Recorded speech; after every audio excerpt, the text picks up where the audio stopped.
Esta mesa tiene el nombre de Televisión y Democracia, Desafíos de la Política Pública.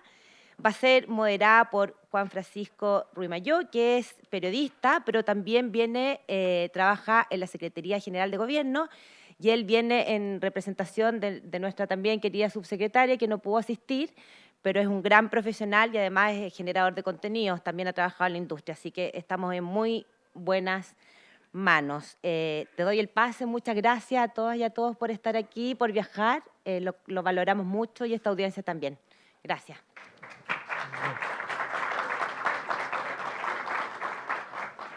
Bueno, muchas gracias. Para mí es un honor estar hoy día aquí en representación de la subsecretaria, del Ministerio. Y bueno, también agradecerle a Sandra y a Javier por los temas que recién planteaban, porque precisamente la idea hoy de esta mesa es llevar la conversación hacia las audiencias locales, al rol de los medios públicos.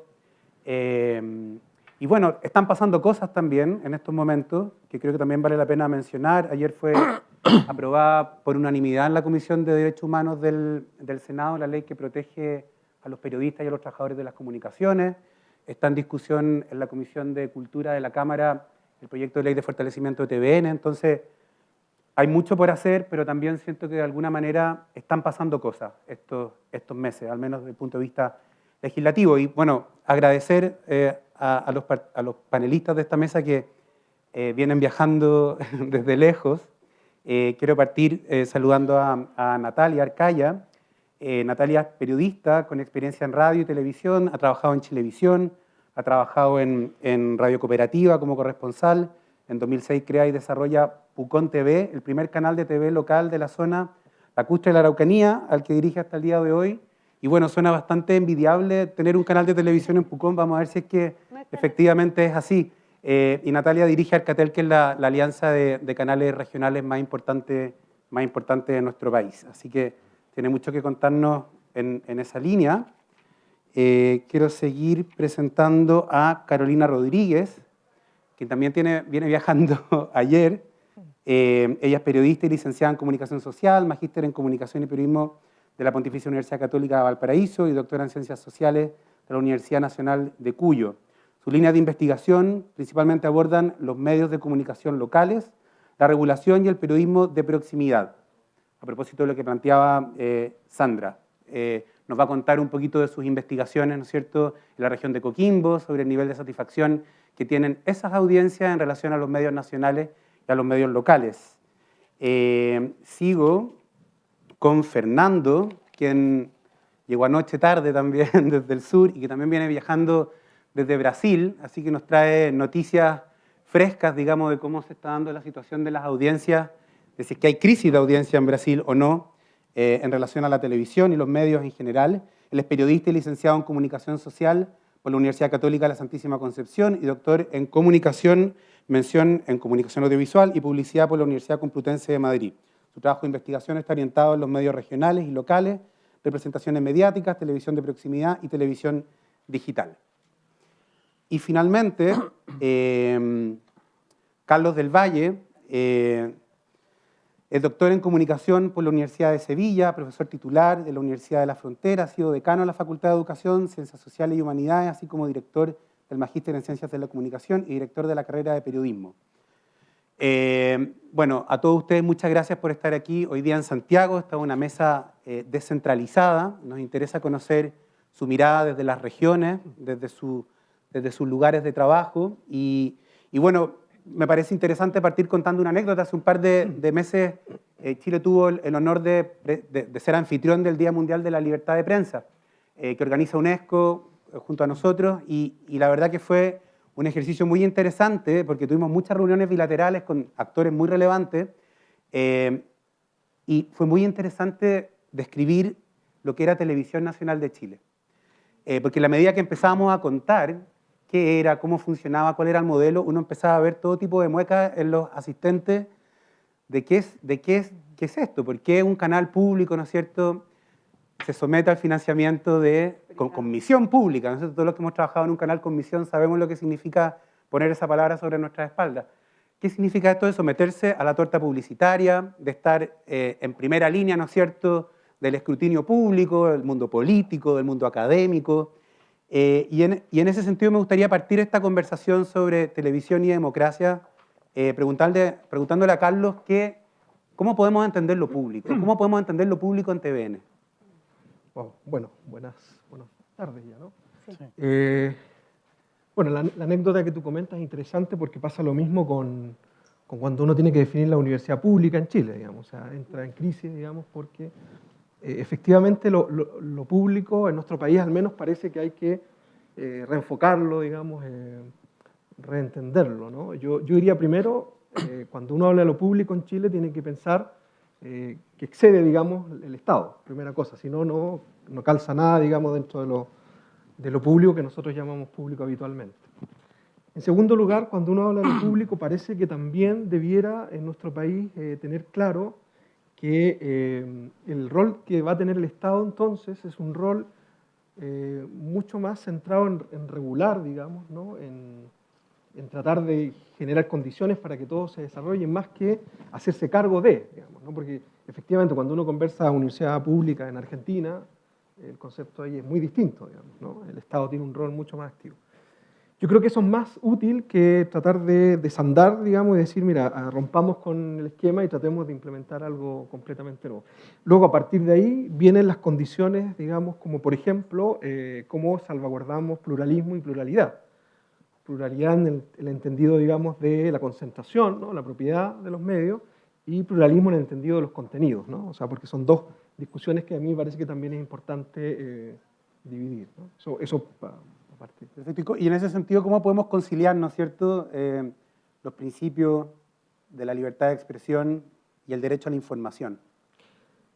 ¿Cómo dialogan, ¿no es cierto? Claro, porque suelen presentarse los argumentos en Chile, al menos, ¿no?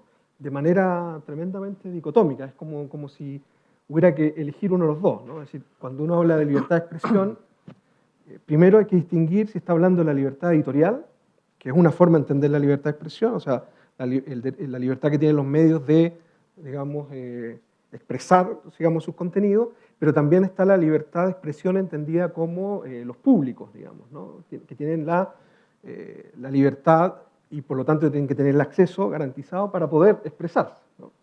Y eso nos lleva a entender el otro componente, que es el de derecho a la información o derecho a la comunicación, que tiene que ver con mirar a los públicos, ya no solo como audiencias que medimos, digamos, sino que como públicos que también tienen derechos, por ejemplo, a una información de calidad. Entonces, cambiar un poco también la perspectiva, pero se presentan normalmente en Chile como antagónicos, ¿no? Entonces, como que si uno habla de derecho a la información, dice, regulación, censura, digamos. Y si uno habla de libertad de expresión, se piensa que está hablando, digamos, solo de la cuestión, digamos, de los medios, ¿no? De los propietarios y de los grupos que están detrás, digamos, que hacen uso de esa libertad. Pero también se puede matizar, digamos, pensando en la libertad de los públicos, lo cual significa acceso a través, por ejemplo, de los medios comunitarios, los medios locales. Si no, no se garantiza esa libertad de expresión.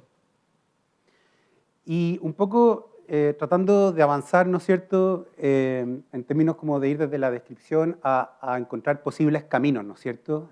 ¿Cómo ves tú, cómo podemos ir encauzando la discusión, un poco para ir conectando, ¿no es cierto?, la política pública, el rol del Estado, la creatividad, ¿no es cierto?, y el trabajo de los periodistas y los medios de comunicación? ¿Cuáles te parecen a ti que son como los caminos para poder avanzar en esta discusión, en este diálogo? Yo creo que un camino importante es el que estamos de alguna manera ejercitando aquí, digamos, o sea, dialogar distintos actores, porque lo que ha pasado hasta ahora me da la impresión es que estamos actuando encapsuladamente por separado, digamos, ¿no? Es decir, la academia tiene sus diagnósticos, su análisis, digamos, pero no siempre coinciden con lo que está pasando, digamos, ¿no? O cuáles son las expectativas, tanto de los medios como de los públicos. Por ejemplo, el caso de los medios. Normalmente a los medios les gustaría que, a propósito de las mediciones, hubiera mediciones más a niveles locales, regionales, y las mediciones hoy día se hacen a nivel bastante global, digamos. Entonces ahí la academia probablemente debería aportar, pero está preocupada, digamos, más bien de analizar, digamos, lo que existe, los contenidos y los formatos, entonces como que gira en torno a lo que ya está, y termina reforzando, digamos. Entonces yo creo que un diálogo como el de ahora es muy interesante, a nosotros seguro nos ha permitido tomar nota, digamos, de las cuestiones que se han planteado sobre hacia dónde deberíamos orientar, por ejemplo, la investigación. El tema de las audiencias, digamos, ya no pensaba como audiencia, diría yo, públicos, prefiero analizar y estudiar los públicos, creo que es un desafío en el cual podemos avanzar, digamos, todos. Perfecto, muchas gracias. Fernando, tú vienes de Concepción, ¿no es cierto? Tú vives y trabajas en Concepción y, bueno, hoy día hemos escuchado durante la mañana, ¿no es cierto?, hablar del tema de la crisis de las audiencias y cómo los medios, ¿no es cierto?, pueden salir un poco a reconquistar estas audiencias que se han fugado, ¿no es cierto?, en distintas direcciones. Desde tu mirada, desde la región del Biobío, digamos, nos interesa mucho conocer cuál es tu aproximación a este tema, qué experiencias nos podrías contar que quizás vayan un poco en la línea de revertir esta tendencia. Bueno, primero, antes que nada, agradecer la invitación del CNTV, también la intervención de Sandra, que no sé si está ahí. Le tengo un regalo a Sandra que me lo cobre posterior a esto. Y mira, yo creo que en esta crisis de la televisión abierta, creo que es fundamental observar el entorno, detenernos un poquitito y observar el entorno, especialmente aquellos países que ya han pasado por hacia donde nosotros vamos, ¿ya? Y en ese observar el entorno creo que hay dos puntos claves. El primero es que no nos podemos olvidar de lo nuestro, es decir, de nuestros contenidos propios. Creo que eso es clave para salvar nuestra televisión abierta. Es decir, es imposible para el streaming, por costos, llegar a hacer producciones propias a nivel nacional, digamos. Y cuando hablo de producciones propias, no solo me refiero a las noticias, ¿no es cierto? Me estoy refiriendo a todo programa artístico, cultural, las teleseries chilenas, por cierto, también. Y sobre todo me quiero detener en la televisión infantil. Parece que a los canales se les olvidó que en la mañana hay niños en las casas, digamos, y que después de almuerzo vuelven del colegio. Es decir, yo no sé hace cuántos años dejamos de hacer televisión infantil de calidad. Y qué mejor que los chilenos que conocen a los niños chilenos, digamos. Es decir, porque hay investigaciones que hablan de que tenemos a niños viendo YouTube 4 horas al día. 4 horas al día. Es decir, tenemos niños que están hablando con modismos mexicanos. Estamos hablando de niños de 7º y 8º básico, oye, güey, y están en el colegio. Es decir, nos estamos olvidando de lo nuestro y creo que para eso es fundamental el CNTV. Les comento algo, por ejemplo, en el Canadá, que lo nombraba el presidente delante, el caso de Canadá. Canadá tiene un comité parecido al CNTV, ¿no es cierto?, que regula la televisión y exige que el 55% de la programación que sale por canales abiertos canadienses sea de contenido propio. Es decir, que defienda la identidad del canadiense. Y ustedes se pueden imaginar el vecino que tiene Canadá, digamos. Entonces, es una lucha bastante potente y creo que hay que colocar atención ahí. Y otro punto que me parece súper interesante es el de la televisión digital, que creo que no se ha tratado aquí del todo. De hecho, siento que se ha vapuleado un poco la TDT y resulta que nosotros tenemos una ley de televisión digital que data del año 2014. Es decir, llevamos 10 años y se acaba de apagar el sistema. Se lo dijo el presidente al señor de la Subtel, ¿no es cierto?, el representante de la Subtel, que se demoraron 10 años. Bueno, lo concreto es que este apagón analógico este año ya está sucediendo, pero se han olvidado de una de las grandes ventajas de la televisión digital, y que es la interactividad. Ahora, Lula, cuando le digo, tú me dices, vengo llegando a Brasil, exactamente el presidente brasileño acaba hace un mes atrás de firmar un decreto dando pie a lo que se denomina en Brasil la televisión 3.0. ¿Qué va a significar la televisión 3.0 a partir del 2025 en la televisión abierta? Los canales se van a transformar en aplicaciones.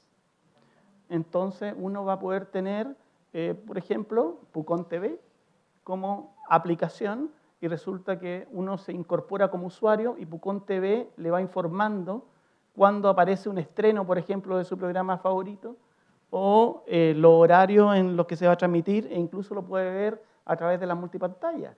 Es decir, hoy día el ser humano está hoy día jugando con 4 o 5 pantallas diarias, entonces es muy difícil que esa gran cantidad de horas las dedique a ver televisión abierta. Pero si esto lo transformamos en una aplicación, yo puedo ver televisión abierta a través de mi móvil, por ejemplo. Fernando, tú ayer me comentabas, cuando estábamos conversando para preparar esta mesa, me comentabas que en Brasil no había crisis de audiencia. O sea, que cerca del 70% de los brasileños siguen con el pañito arriba de la mesa, viendo como la abuela. Bueno, el paño ya no cabe porque son teles muy delgadas, ¿no es cierto? Pero lo que pasa es que siento que hay una bomba de humo en torno a la televisión. Voy a ser súper crítico. ¿En Brasil o en Chile? En Chile. A nivel global, porque se habla de Internet, por supuesto, pero no en todas partes llega Internet. Es decir, aquí en Chile tenemos problemas de sombra de Internet en muchos sectores. Entonces nos estamos concentrando solo en los grandes polos de población, pero resulta que tenemos sombras de señal súper importantes. Y si eso lo llevamos a la televisión digital, que tiene mejor ámbito de cobertura que Internet, podemos transformar a la televisión en un importante aparato de comunicación. Hay un proyecto muy bonito, que lo podrían anotar, que se llama 4D. Es un proyecto académico que aparece en un lugar que no es muy conocido de Brasil, pero sin duda es precioso, que se llama João Pessoa. Y este proyecto 4D, que no tiene nada que ver con el 3D, no se lo imaginen, es decir, no es futurista. Las 4D viene por digital, por democracia, por diversidad y por desarrollo. Y este proyecto, y por eso quería que estuviera, creo que ahí llegó Sandra, está dirigido a las personas de tercera edad. A través del televisor, ellos pueden acceder a servicios del Estado. Y es un proyecto piloto que creo que en el último tiempo ya se está desarrollando con 500 familias.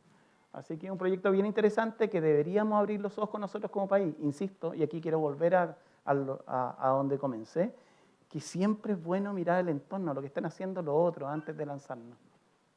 Desde el punto de vista regional y de los canales regionales, ¿tú crees que la estrategia de estos canales debiera ser similar a los canales nacionales en esta búsqueda por volver a capturar audiencia, por reencantar a las audiencias, o crees que son caminos separados? ¿Crees que se intenta imitar unos con otros, digamos? No sé cómo ves eso. Pucha, yo creo que llevo años investigando la televisión regional y creo que hay un error de forma en la televisión regional que tiende a imitar a los canales nacionales. Es decir, si un canal regional va a ser un matinal, lo va a hacer mal y peor, porque no tiene ni los recursos técnicos, ni los recursos operativos, ni los sponsors para tener un matinal al estilo, no sé, TVN o Mega, digamos. Entonces creo que la televisión regional debiera apuntar a algo que es una tremenda ventaja en relación a otro tipo de televisoras, que es la cercanía que tiene con su público, que no lo tiene ni TVN, no lo tiene ni Mega, es decir, tratar temas que les sean comunes a ellos, es decir, que Pucón TV trate el tema de, por ejemplo, del volcán o de la contaminación del lago Villarrica, ¿no es cierto?, o de la segunda vía para acceder a Villarrica, que es toda una polémica, ¿no es cierto?, o el costo por terreno. Esto se puede hacer con programas muy entretenidos. ¿Sí? Yo siento que aquí no hay una gran inversión de recursos, sino es volver a lo nuestro. Y eso es súper importante. Hay un teórico que a mí me gusta mucho, que es del año 91, que se llama Pierre Musso. Él habla de un término que se llama glocalización. Es decir, ante esta gran invasión de contenidos globales, nosotros vamos a tener que volver a lo nuestro en algún momento. Y ese volver a lo nuestro significa volver a nuestros canales regionales, volver a nuestros canales locales, volver a nuestros canales comunitarios.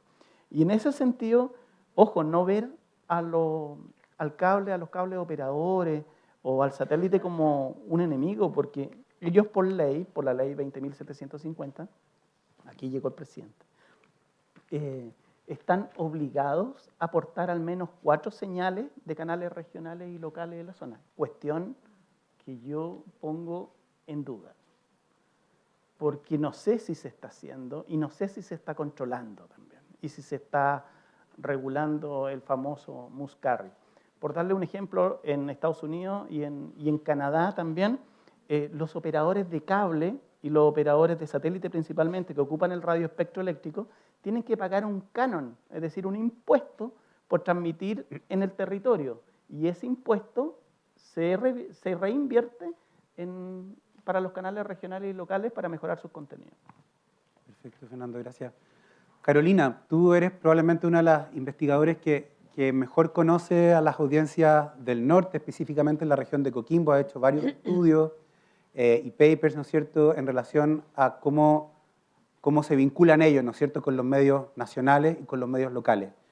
No sé si nos puedes entregar algunas luces respecto a cómo se comportan esas audiencias y qué opinión tienen respecto de estos medios.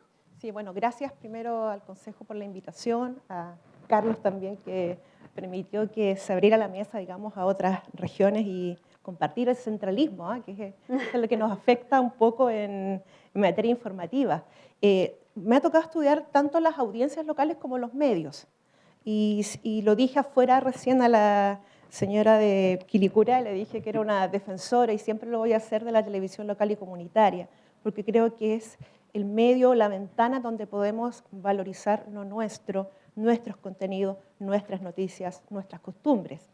En ese sentido, me ha tocado conversar con las audiencias. Yo creo que es bien importante para los que estamos en el mundo académico es ir al medio de comunicación, bajarme, abrir, conversar con las personas, ver cómo producen, ver qué cámaras utilizan, hay profesionales, no hay profesionales, cómo se han formado. Eso es bien importante. Y paralelamente también preguntando a las audiencias. En general, las audiencias con las que yo he estudiado se quejan mucho de la televisión nacional. El sensacionalismo, mucha nota negativa, policial, y a la vez valoran su televisión local. Nadie me dijo, yo no veo televisión local, de las personas que yo estuve en grupos focales. Todos ven televisión local. ¿Por qué? Porque si suena la sirena de bomberos, yo quiero saber qué pasó. O sea, quiero mi incendio, infórmenme de mi incendio, no el incendio de aquí de la región metropolitana. Entonces, en ese sentido, hay un interés genuino de estas audiencias por sus medios locales, digo radio y televisión, también comunitarios. En ese sentido, por ejemplo, me recuerdo que salió a la palestra, a propósito de los adultos mayores, hay un programa en Andacollo que se llama Canitas al Aire. Y lo hacen los adultos mayores, ahí en televisión local, y los panelistas son las lelas. Entonces, me pareció bien novedoso y dije, ¿pero por qué Canitas al Aire? No, porque, bueno, ahí me explicaron. Entonces, hay interés de la comunidad en participar en su televisión. Yo creo que hay un vacío o faltan puentes, por así decirlo, entre los medios de televisión y las audiencias. En este caso, de lo que yo estoy hablando, entre los medios locales y las audiencias locales. Es decir, que la Junta de Vecinos tenga su espacio en la televisión local para promocionar el plato único, para mostrar lo que están haciendo en materia de tejido, para mostrar a sus artistas y sus propios inquietudes y dolores dentro de la televisión. Una consulta es cuando estas audiencias, estas comunidades son representadas o son puestas al aire por los medios nacionales. ¿Cómo sienten ellos que son representados? ¿Son asociados más bien a características o aspectos positivos o aspectos negativos o grises? No, negativos, porque, por ejemplo, en Andacollo me decían, hacemos noticia cuando acá hay alguna tragedia policial, ahí hacemos noticia. O de vez en cuando es para los que conocen la fiesta religiosa de la Virgen del Rosario de Andacollo. ¿Ya? Pero no hacemos noticia por otra cosa. Ya hay cuestiones positivas, pasan cosas positivas, hay gente muy valiosa, digamos, artísticamente, en las regiones, en las comunas, en las localidades que no tienen pantalla, pero sí tienen pantalla en la televisión local. Ahora, también hay que mirar el lado de los medios locales, cómo se están desarrollando, con qué recursos cuentan, ¿para qué decirlo de la televisión comunitaria, que pasó por muchos años en una situación de ilegalidad, con allanamientos? Entonces, creo que se ha dado un gran paso en reconocer a la televisión comunitaria. Pero ahora el siguiente paso es ver cómo vamos a apoyar para que exista una verdadera televisión local y comunitaria en que participe la audiencia. ¿Cuál es la gran oportunidad que tienen los medios, los canales comunitarios, los medios multiplataformas locales, regionales, comunitarios, en relación a las redes sociales y al streaming? Digo, oportunidad también considerando las desventajas o los obstáculos que pudieran encontrar ahí los medios nacionales también. Sí, bueno, yo te puedo contar que hace como 2 semanas estuve en Copiapó, también investigando los medios locales, me tocó ir a Atacama Noticias, también fui a unas radios locales. En general, casi todos los medios de comunicación locales están como en la multiplataforma. O sea, me adjudiqué la señal digital, pero también transmito por Facebook, también por streaming, estoy en YouTube. Entonces, están todos en esa búsqueda. Les permite también ampliar un poquito más la torta publicitaria, digamos, local y regional, entendamos eso. Así que están desviando la mirada hacia esas otras formas de comunicar. También es muy reiterativo encontrar medios de comunicación que empiezan con una radio local y que de esa radio local saltan a la televisión local. Entonces hay un mix, una mixtura ahí que tienes al locutor de radio, con los fonos, con el micrófono radial, pero también está saliendo en televisión. Entonces también les permite ampliar un poquito más la mirada desde el punto de vista comercial, porque de verdad que con donaciones no se vive, sino que tienen que tener entrada de dinero porque hay que pagar luz, porque tienen que ver dónde van a funcionar, porque la cámara se ha hecho perder, etc. Entonces hay una precariedad en cómo están funcionando y creo que es importante visualizar una política pública que apoye a los medios locales y comunitarios. La situación, al menos en la región de Coquimbo, de los medios locales, si lo comparamos, no sé, hace 5, hace 10 años atrás, ¿tú crees que ha mejorado en términos de contenido, de la oferta programática, de la calidad técnica, etcétera? ¿Ha mejorado o ha retrocedido? A ver, me voy a ir bien para atrás, a propósito del varón que estaba acá, nuestro influencer, Marcelo, que ve bastante historia. Sabes que la televisión local del norte, por ahí por los años 70, empezó con Telenorte y era excelente. Tenían móvil. Se dice por ahí que el primer matinal nació en Antofagasta. Entonces tenían móviles, salían en vivo, tenían hasta programas estelares en Arica, Iquique, Antofagasta, La Serena. Entonces, 3 o 4 canales. Entonces, si yo veo, aquí no hemos evolucionado, pienso que estamos retrocediendo, porque no tenemos canales con esa capacidad de producción. Entonces, también hay que mirar los modelos de televisión un poco como decía Fernando, ¿para qué modelos? ¿Cómo podríamos mejorar esto para que existiera una buena televisión local, también una buena televisión comunitaria, que le lleguen recursos y que todos podamos participar? Porque también, a propósito acá del debate que se generó, nosotros como ciudadanos necesitamos espacios donde debatir. Yo hablaba de los dolores y los sentires, donde conversar, donde decir, ¿sabe qué? Tengo un problema en mi barrio porque hay un basural. Conocer las autoridades. Yo creo que a lo mejor en Televisión Nacional de Chile voy a saber cuáles son los 8 candidatos a gobernador de la región de Coquimbo, con suerte, pero necesito saber exactamente en mi televisión local quiénes son los candidatos a gobernador en la región de Coquimbo. ¿Y por qué? Porque acaban de destituir a la gobernadora anterior. Entonces, es necesario conocer por quiénes vamos a votar, quiénes son nuestras autoridades. Y ahí es donde la televisión local tiene que levantar la mano y la televisión comunitaria también. Perfecto. Vamos a escuchar a Natalia ahora, su mirada, y luego la idea es abrir la conversación, así que los que tengan preguntas son muy bienvenidas. Natalia, bueno, te preguntaba al principio cómo es tener un canal de televisión en Pucón. Suena maravilloso, pero sabemos que tiene muchos obstáculos. Tú lideras una agrupación que en este momento tiene 21 socios, 21 canales regionales y 15 colaboradores, es decir, abarcan todo el territorio nacional. Todo el territorio nacional, son realidades súper diversas. En lo personal, tener un canal de televisión en Pucón es una realidad bien compleja. Pucón es una ciudad que la mayoría de la gente la conoce por sus características turísticas, pero eso también hace que tenga una estacionalidad muy grande. Por lo tanto, brilla en ciertos momentos del año y hay otros momentos del año que no tiene actividad. No hay grandes industrias, por lo tanto tampoco hay donde vender publicidad. Hay mucho local chiquitito, muchas cosas, y la gente no tiene el concepto de la venta de publicidad. Pucón se vende solo. Entonces cuesta mucho conseguir auspicios, no es fácil. No hay universidades cerca tampoco, por lo tanto no hay estudiantes en práctica, no hay profesionales cerca. Es un mundo generar un medio de comunicación en Pucón y no es fácil sostenerlo. Respecto de Arcatel, también es una organización muy diversa. Los canales que están en capitales regionales tienen un mejor estándar.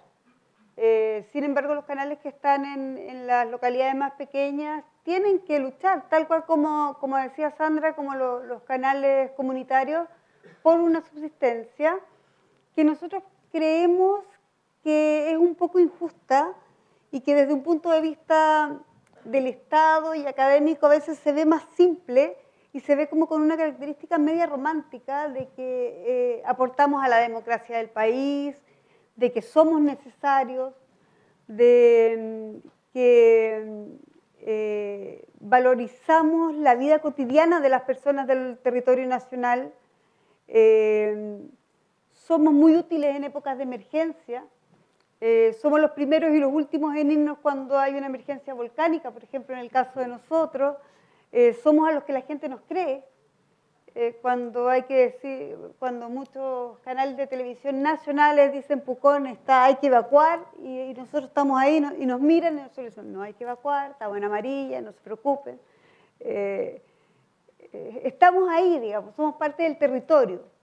Valorizamos también la cultura, el arte del lugar, sin embargo, es muy difícil sostenerse. ¿Cuántas personas trabajan en un canal regional, por ejemplo, en el tuyo o en algún otro que integran la red? El promedio de los canales pequeños y medianos somos 4 personas, 5 personas, y con eso hay que hacer todo. Hay que hacer noticieros, hay que hacer programas de conversación, hay que hacer programas de entretención, hay que hacerlo todo. Entonces, es una realidad difícil y la postulación, hay fondos, claramente hay fondos a los que uno puede postular, pero los fondos de medios son un saludo a la bandera, los fondos de medios que hay en los gobiernos regionales, que no alcanzan para financiar ni siquiera la misma producción de las cosas que uno postula. Nosotros tenemos como un acuerdo entre los medios de comunicación de postular para tratar de actualizar algún equipo, pero no sirve ni siquiera para la producción se hace con el mismo personal de los canales, pero no es para mejorar algún equipo técnico o algo así. Y los fondos del Consejo Nacional de Televisión no están diseñados para los canales de televisión pequeños. Si bien hay una línea regional, esa línea regional igual tiene ciertas exigencias que obligan a veces a asociarse con productoras que tengan más experiencia para poder llevarlos a cabo. No son una línea de producción para canales regionales.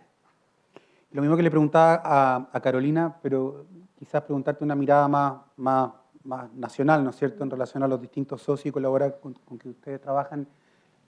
Si pensamos hace 10, o hace 5, hace 15 años atrás, la situación, la calidad en términos de los contenidos, las ofertas programáticas de los medios regionales, al menos los que integran Arcatel, ¿tú sientes que ha ido mejorando, evolucionando? ¿Es más fácil hoy día o es cada vez más difícil? Yo creo que el tema publicitario ha ido complicando cada vez más las cosas. Los ingresos, digo. Los ingresos. El acceso a la torta publicitaria se nos ha hecho cada vez más complicado y creo que eso ha ido mermando mucho en las condiciones que hoy día se están entregando en nuestra producción. Y ahí ha habido una decisión que ha ido tomando cada uno de nuestros canales socios en qué ha ido transando. A nosotros la audiencia nos perdona ciertas cosas. Entonces, muchos hemos transado en algo de calidad, porque a nosotros nos perdonan ciertas cosas de calidad, que no se las perdonan a los canales más grandes. Pero hay otros que han tenido que transar en otras cosas. Han tenido que transar en contenido, han tenido que transar en no contar con profesionales, han tenido que ir transando en más cosas y al final este ideal que uno tiene de que el tema económico no se meta en todo, hay muchos socios que no han podido sostenerlo. Y al final esta cosa de que sostener la democracia, sostener la valorización de los medios de comunicación y el rol que deben tener en un país como el nuestro, que además es tan centralizado, es tan largo, es tan distante, siento yo que cada vez se está cumpliendo menos. Y lo que planteaba Carolina en relación a la apreciación que tiene la audiencia de los medios locales versus los canales nacionales, ¿tú lo percibes que es similar en la región de la Araucanía? Que es muy similar. De hecho, cuando conversaban delante en la mesa anterior respecto del estallido social, por ejemplo, efectivamente en nuestras zonas también habían pancartas que decía apaga la tele o la tele miente, y nosotros estábamos ahí mismo, en la misma marcha, y nos decían, no, pero ustedes no, ustedes son los nuestros, ustedes están con nosotros, vayan con nosotros en la marcha, o sea, nosotros somos parte de la comunidad, ahí era diferente. Ahora, ¿cuándo nos revitalizamos nosotros? Nos revitalizamos, por supuesto, cuando la gente más nos necesita, en estas épocas de elecciones, por ejemplo. ¿Cómo van a discutir las personas? ¿Cómo van a conocer a los candidatos municipales, a los concejales? ¿Quién le va a dar pelota a los concejales de una comuna pequeña si no somos nosotros? No van a tener posibilidad de conocerla. Los gobernadores sí, los candidatos gobernadores, claro, la televisión regional los va a dar a conocer, pero los alcaldes, los concejales, nadie. Entonces, claro, es la única oportunidad donde puede ser. Por eso que nosotros insistimos y vimos con muy buenos ojos cuando se propuso la idea de que los canales locales y regionales pudiesen cobrar por publicidad política en esta ley corta que se discutía de la votación en 2 días, que también sentimos que por primera vez era transparentar una situación que de una u otra manera se da igual.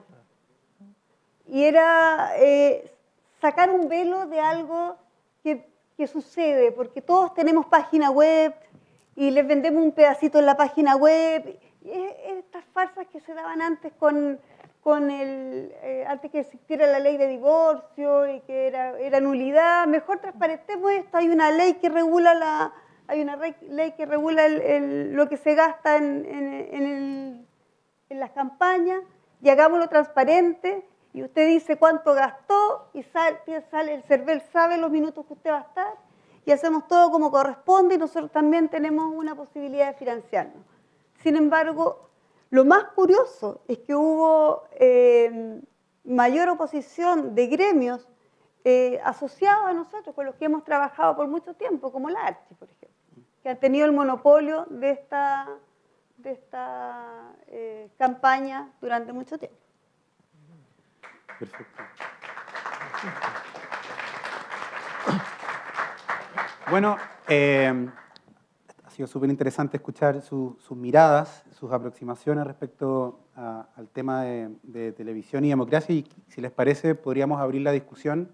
No hemos portado bien con los tiempos, así que tendremos un momento para poder conversar. Por favor, sí. No sé, ¿necesitamos micrófono o así nomás? Ahí está. Ah, ya. Acá está. Un segundo, tenemos aquí o vamos primero con él que tiene el micrófono, ¿te parece? Y después venimos acá. Bueno, hola, buenas tardes. Le habla Cristian Urtubia. Soy periodista de Madriguera Geek, un medio de comunicación de la región de Coquimbo. Bueno, yo soy hace muy poco egresado y titulado de periodismo en la Universidad de La Serena. Entonces sé un poquito la dificultad un poco de entrar al medio, más aún estando de región. Es muy difícil incluso ya entrar acá en Santiago.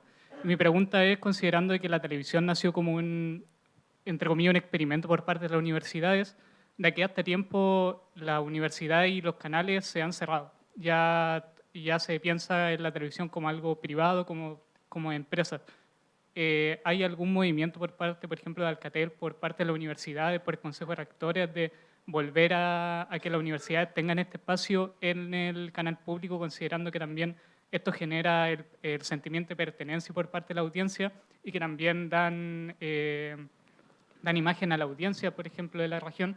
La Universidad de La Serena tiene periodismo que abarca el norte, la Universidad de Valparaíso, que también tiene, tengo entendido que también tiene periodismo, tomando en cuenta USB, que también era el último canal de televisión que era parte de la universidad. ¿Hay algún movimiento por parte de Alcatel, por parte de los canales privados y por parte de las universidades por volver a tener ese espacio dentro de la televisión pública? Muchas gracias. No depende de nosotros. La verdad que hay varias universidades que tienen concesiones. Existe USTV, de claro, hecho. Que es USTV. una alianza de Existe canales. USTV, pero eso no es un tema que dependa de nosotros en realidad. La Universidad de Chile también tiene, hay varias universidades, la Universidad de la Frontera también tiene una USTV. concesión de televisión. Hay un dato actualizado, son 8. Son 8 exactamente, 6 a nivel regional y 2 a nivel local, Exacto. que tienen. De hecho, mi universidad se acaba de adjudicar una Sí, concesión. también. De nuevo. No, Pero yo por primera veo vez. positivo Sí. que... No, católica. Carolina. Ah, Sí, positivo que las universidades tengan canales de televisión, Sí. que Sí. sí, como dice acá Cristian, quizás que no se cierren tanto, o sea, que no sea un canal de televisión desde el Olimpo, sino que también haya vinculación con el medio y que se vinculen las personas, las comunidades también en esa televisión. Porque lo bueno de la televisión universitaria, creo yo, es que no estamos compitiendo por la torta publicitaria, Claro. sino que tenemos otros intereses y otros objetivos. Que ofrece un espacio de experimentación también, yo creo que no existe en otro tipo de medios, ¿no es cierto? Exactamente, además llevamos cultura, educación, no sé, se por pueden ahí. permitir otras cosas. Claro, me contaba recién la señora de Quilicura TV, me parece, que tienen un convenio con la USACH porque cada cierto tiempo dan contenidos de salud. Entonces también las universidades tenemos que salir a buscar y conectarnos más con los medios de comunicación locales, porque podemos aportar ahí, mi opinión. Perfecto, gracias. Sí, adelante. Hola, muchas gracias. Mi nombre es Maritza Blanco. Quiero agradecer estos espacios de encuentro. Creo que son muy interesantes para aprender y también para compartir experiencias.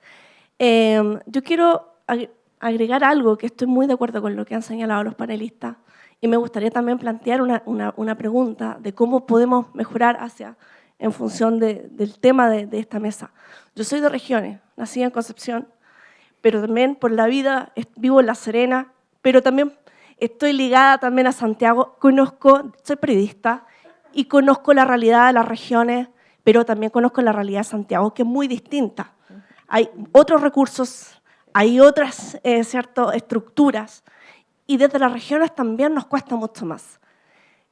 Quiero revalorizar el rol de las universidades que también en regiones hacen el esfuerzo por mantener los canales de televisión y mantener ese esfuerzo que cuesta mucho más desde regiones hacer comunicación, hacer periodismo y mantenerse.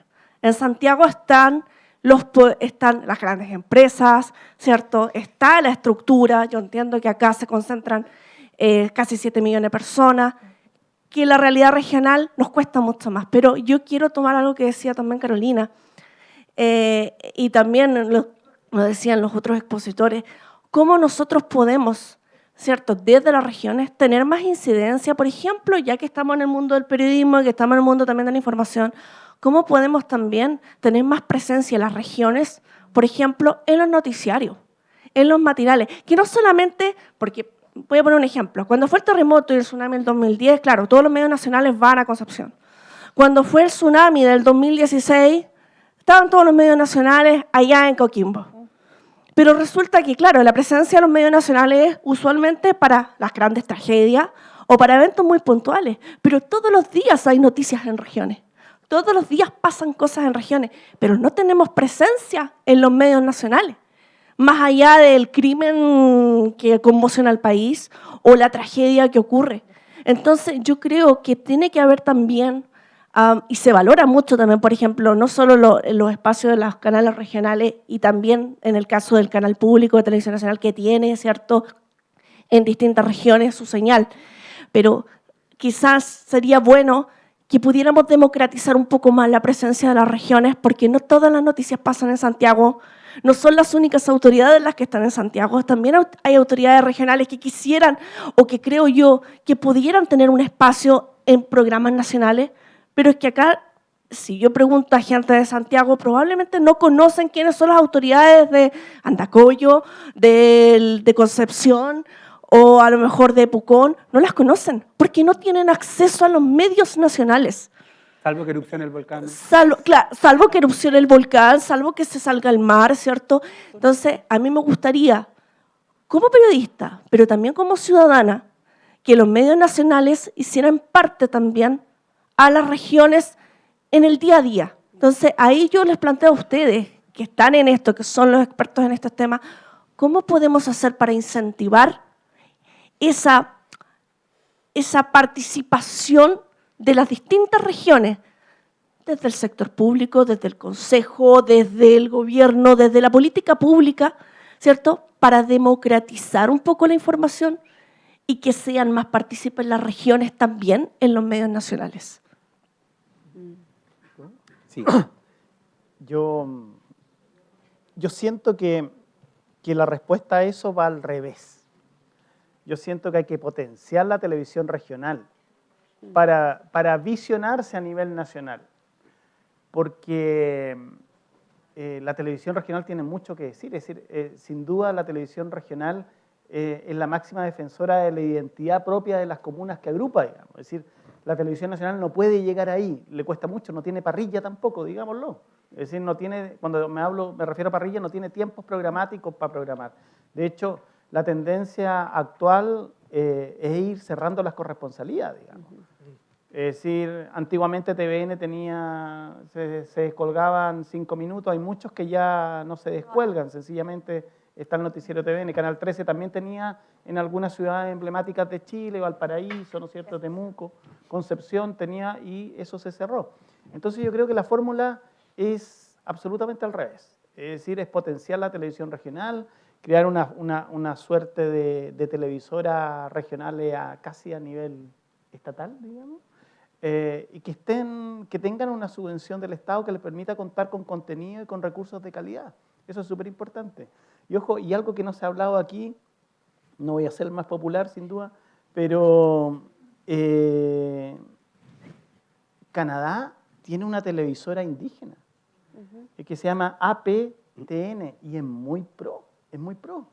Funciona desde el año 99 de forma interrumpida por televisión abierta y apunta al 5% de la población indígena de ese país.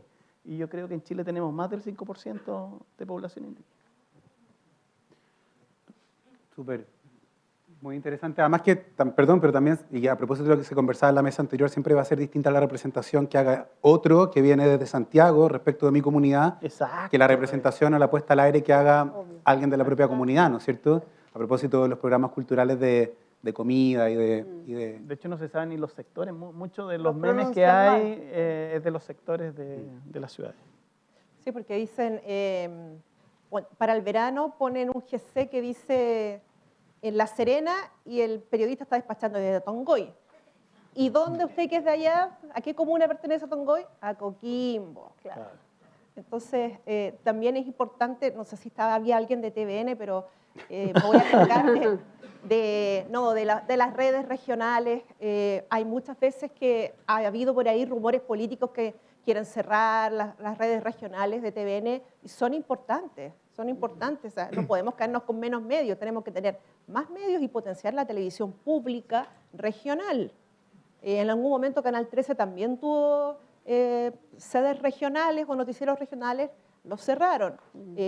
Temas económicos hay de por medio, pero también pensemos en que hay necesidades comunicacionales, que no todo, yo entiendo que para subsistir tú necesitas recursos, pero no todo tiene que verse desde esa mirada. Perfecto. Yo creo que tenemos tiempo para una pregunta más. Una más. Perfecto. Hola. Gracias a las y los panelistas. Yo soy César Baeza, soy de la Iniciativa por Más Periodismo y Libertad de Expresión y además soy el corresponsal en Chile de Reporteros Sin Fronteras. yo extraño un poquito, y bueno, tal vez Fernando alcanzó a decir ahora en su última intervención un poco más, cuáles son las propuestas en términos de los desafíos de la política pública. ¿Qué tenemos ausente que asegure el pluralismo, por ejemplo, en Chile? Hay que tener en cuenta que algunas de las condenas fundamentales que ha tenido Chile, o las más grandes que ha tenido Chile y que han ido generando cambios también legislativos y de otra índole, tienen que ver con libertad de expresión. Y la libertad de expresión tiene que ver también, por supuesto, que con la libertad de informar y de la ciudadanía ser informada. Entonces, eso quisiera saber, ¿cuál es la visión que tienen los y las panelistas respecto de cuáles son las ausencias que tenemos en materia de libertad de expresión, o sea, y en materia de política pública, mejor dicho, para poder asegurar efectivamente algunos otros temas? Celebro también lo que decía Juan Francisco al principio de su intervención o de este panel relacionado con que ayer se aprobó en la comisión del Senado, después de haber sido aprobado el primer trámite legislativo en la Cámara de la Ley de Protección a Periodistas, Medios y personas trabajadoras de las comunicaciones, ¿sí?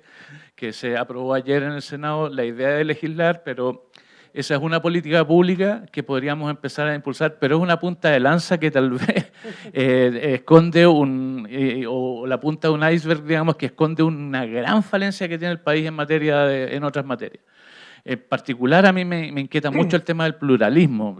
Ahí el ejemplo que ponía Fernando también relacionado con el canal indígena. En Chile no tenemos medios indígenas, no tenemos medios focalizados en comunidades migrantes, no tenemos medios focalizados en la localidad de las comunidades. Y el financiamiento, por supuesto que es una gran piedra de tope, pero tal como decía Carolina, efectivamente no es el único problema, sino que tengamos políticas públicas que nos aseguren que podamos funcionar o que los medios puedan funcionar, los medios locales, comunitarios, etcétera, y políticas públicas que nos aseguren la diversidad del discurso. Porque yo creo que una de las grandes cosas que la ciudadanía le ha criticado o por qué se dice que la tele miente. Recordemos que en el año 69 también había un gran letrero en el frontis de la Universidad Católica que decía el mercurio miente, y el mercurio mentía. Hay que decirlo. Entonces, ¿por qué la gente efectivamente, qué es lo que le está reclamando y por qué identifica tal vez con una élite que hegemoniza los discursos, ¿sí? Y que no vemos la diversidad que existe en el país, la riqueza, el pluralismo, etcétera? ¿Cuáles son las grandes falencias que tenemos en materia de política pública? Me parece interesante para ir cerrando un poquito el tema de las propuestas. Sí. Mira, te quiero contar una experiencia porque también es frustrante el tema de que uno no encuentra respuestas y políticas públicas, porque, por ejemplo, nosotros partimos con una noticia en nuestro noticiero central en Mapudungun, una. Y la sostuvimos un año. Y pedimos financiamiento solo para pagarle a la persona que hacía la traducción, que eran 100.000 pesos. Y yo no los podía seguir sosteniendo por más de un año yo de mi bolsillo. Y fuimos a la CONADI, fuimos a la gobernación, ¿a dónde nos fuimos? Y no hubo financiamiento, de ninguna parte. Entonces, cuando tú dices sí, y todos te dicen, oye, es preciosa la idea, gracias, te pasaste, súper bueno, Natalia, es precioso lo que ustedes están haciendo, increíble, cómo incluyen a la gente, pero nadie apoya. Entonces, claro, hay que hacer cosas novedosas, hay que hacer esto, hay que hacer. Nosotros hacemos, creamos, somos súper creativos, pero nadie apoya. Entonces, después llegamos a las agencias de medios, que están todas acá en Santiago, y le decimos esto, y dicen, no, ¿sabéis qué? Nosotros financiamos matinales, las cosas cuadraditas. No hay espacio. No hay espacio para eso.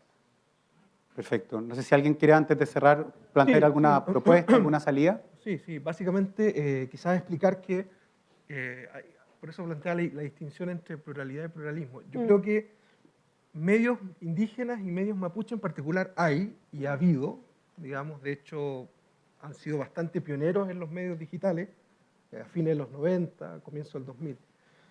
Lo que sucede es, primero lo que plantea Natalia, es decir, hay un tema de subsistencia, capacidad que tengan esos medios, que uno podría contabilizar y perfectamente, en el caso mapuche, llegar a 10 medios.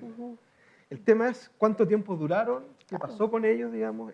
Y segundo, que yo creo que es importante, cuando uno habla de los medios de otros, es la dimensión estratégica, porque los medios de comunicación para el movimiento mapuche tienen una dimensión estratégica.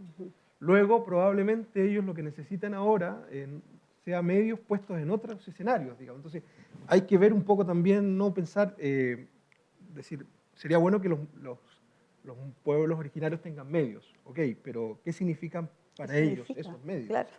En el norte tenemos el caso de radio, por ejemplo, Pueblo Aymara, qué sé yo. Pero yo acentuaría eso, o sea, ¿dónde debiera enfatizar entonces la política pública? Y la política pública deberá, entre otras cosas, focalizarse a permitir la subsistencia de esos medios, de alguna manera. Porque, insisto, medios hay, y ha habido, y probablemente uno diga hay pluralidad en Chile. Lo que no hay es pluralismo, porque no se asegura, no se garantiza la proyección de esos contenidos y de esas representaciones incluso en otros medios, que son dos dimensiones. Perfecto. Y tampoco porque hay mecanismos para medir el pluralismo.